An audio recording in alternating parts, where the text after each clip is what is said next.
Hello കൂട്ടുകാരെ, നമുക്കൊന്ന് അമ്പലത്തിൽ പോയാലോ? ദേവൂട്ടിക്ക് സ്കൂൾ അടച്ചു കേട്ടോ. കാശിക്ക് ഇന്നും എക്സാം ഉണ്ട്. അവൻ പോയതിന് ശേഷമാണ് ഇന്ന് ഞങ്ങൾ അമ്പലത്തിലേക്ക് ഇറങ്ങിയത്. ഇല്ലച്ചാൽ 7 മണി 7:30 ആകുമ്പോഴത്തേക്കും ഞങ്ങൾ പോകുന്നതാണ്. ഇപ്പോൾ കുറേ നാളായി അമ്പലത്തിൽ പോയിട്ട്, അല്ലെങ്കിൽ മിക്ക ആഴ്ചകളിലും ഞങ്ങൾ പോകാറുണ്ട്. ചരിത്രപ്രസിദ്ധമായ നമ്പാലക്കോട്ട അമ്പലത്തിലേക്കാട്ടോ നമ്മളിന്ന് പോയത്. ഇവിടെ ഒരു വേട്ടക്കാരൻ്റെ അമ്പലമാണ്. പുരാണത്തിൽ ശിവനേക്കാൾ ക്ഷിപ്രകോപിയും ക്ഷിപ്രപ്രസാദിയുമായിട്ടാണ് കിരാതമൂർത്തി ഭാവമണിഞ്ഞ വേട്ടക്കാരപ്പനെ പ്രതിപാദിക്കുന്നത്. ഈ വേട്ടക്കാരനപ്പൻ എങ്ങനെയാണ് നമ്പാലക്കെട്ടുകാരുടെ പരദേവതയായതെന്ന് എത്ര പേർക്കറിയാം?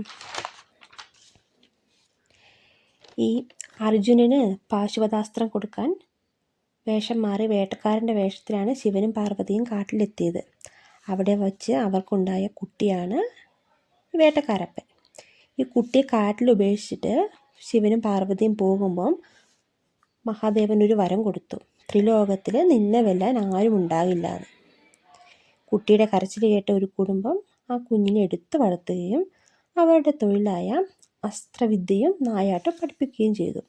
കാട്ടിലുള്ള ദുഷ്ടമൃഗങ്ങളെ നിഗ്രഹിച്ച് നടന്ന വേട്ടക്കൊരുമകൻ നാട്ടിലേക്ക് ഇറങ്ങി. ദുഷ്ടത കാണിക്കുന്ന നാട്ടുരാജാക്കന്മാരെ വെല്ലുവിളിക്കുകയും അവരെ യുദ്ധത്തിൽ തോൽപ്പിക്കുകയും ചെയ്തു.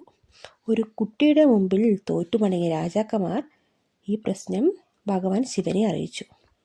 തനിക്കൊന്നും ചെയ്യാനാവില്ല എന്നും ത്രിലോകത്തിൽ അവനെ വെല്ലാൻ ആരും ഉണ്ടാകില്ല എന്ന വരം നൽകിയത് താനാണെന്നും ഭഗവാൻ അറിയിച്ചു. രാജാക്കന്മാർ വിഷ്ണു ഭഗവാനെ തേടിയെത്തി സങ്കടമുണർത്തിച്ചു. വിഷ്ണു ഭഗവാൻ ബ്രാഹ്മണ വേഷത്തിൽ ഒരു പൊൻചുരികയുമായി എത്തി. ആയുധവിദ്യയിൽ പ്രാവീണ്യം നേടിയ കുട്ടിക്ക് ബ്രാഹ്മണൻ്റെ കയ്യിലിരിക്കുന്ന ചുരിക വേണമെന്നായി. തരാൻ പറ്റില്ലെന്ന് ബ്രാഹ്മണൻ അറിയിച്ചെങ്കിലും കുട്ടി പിന്മാറാൻ തയ്യാറായില്ല. തർക്കത്തിനൊടുവിൽ ബ്രാഹ്മണൻ ചുരിക തരാമെന്ന് സമ്മതിച്ചു. പക്ഷെ ഒരു കാര്യമുണ്ട്, ഈ ചുരിക താഴെ വെക്കാൻ പാടില്ല, അരയിലും വെക്കാൻ പാടില്ല. കുട്ടി ശപഥം ചെയ്തു. ചുരിക കിട്ടിയ സന്തോഷത്താൽ തൻ്റെ കയ്യിലിരുന്ന അമ്പും വില്ലും വലത് കൈയിലേക്ക് മാറ്റി ഇടത് കൈയിൽ ചുരിക ഏറ്റുവാങ്ങി. ചുണ്ടിൽ സന്തോഷത്തിന് ചിരി വളർന്നു. തിരിഞ്ഞു നോക്കിയപ്പോഴതാ ബ്രാഹ്മണനെ കാണാനില്ല.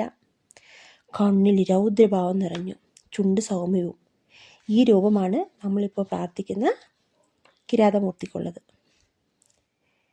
തൻ്റെ അബദ്ധം തിരിച്ചറിഞ്ഞ വേട്ടക്കുരുമകൻ കൈലാസത്തിലെത്തി അച്ഛനെ കണ്ടു. അപ്പോൾ മഹാദേവൻ പറഞ്ഞു, ഗൂഡല്ലൂരിലെ നമ്പുമലക്കോട്ടയിലെ രാജാവ് നിന്റെ ഭക്തനാണ്. നീ അവിടേക്ക് ചെല്ല്. അവിടുത്തെ ഭക്തജനങ്ങൾ നിങ്ങളെ പൂവിട്ട് പൂജിക്കുന്നു. അവരുടെ സത്യസന്ധമായ ആഗ്രഹം നീ സാധിച്ചു കൊടുത്താൽ നിനക്ക് ഇഷ്ടമുള്ളതൊക്കെ അവർ തിരികെ തരും. വേട്ടക്കുരുമകൻ്റെ അമ്പലത്തിൽ മാത്രം ഒരു കാര്യം വേണമെന്ന് കരുതി പ്രാർത്ഥിച്ചാൽ അത് നടന്നതിന് ശേഷം മാത്രമേ വേട്ടക്കാരപ്പന് എന്തെങ്കിലും നൽകിയാൽ മതിയാവുള്ളൂ. കൊടുക്കാമെന്ന് പറഞ്ഞ കാര്യസാധ്യത്തിന് ശേഷം കൊടുത്തില്ലെങ്കിൽ അക്കുലമേ വേട്ടക്കാരി മകൻ നശിപ്പിക്കുമെന്നാണ് ഐതിഹ്യം. അന്നത്തെ നമ്പുമലക്കോട്ടയാണ് ഇന്നത്തെ നമ്പാലക്കോട്. ഇവിടെയാണ് നമ്മളുടെ പരദേവതയായ നമ്പാലക്കോട്ടപ്പൻ അല്ലെങ്കിൽ വേട്ടക്കാരപ്പൻ അല്ലെങ്കിൽ കിരാതമൂർത്തി എന്നറിയപ്പെടുന്ന ഭഗവാൻ കുടികൊള്ളുന്നത്.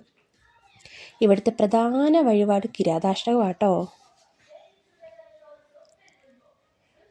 ഈ അമ്പലത്തിൽ അങ്ങനെ അദ്ദേഹം പരദേവതയായി വാഴുമ്പോഴാണ് കേരളത്തിലെ കോഴിക്കോട് ജില്ലയിലെ ബാലുശ്ശേരി രാജാവിന് ഒരു പ്രശ്നം വന്നത്. അദ്ദേഹം നമ്പുമലയിലെത്തി വേട്ടക്കുരുമകനെ കണ്ടു.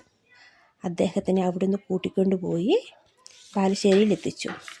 അവിടെ വെച്ചാണ് വേട്ടക്കുരുമകൻ സമാധിയായത്.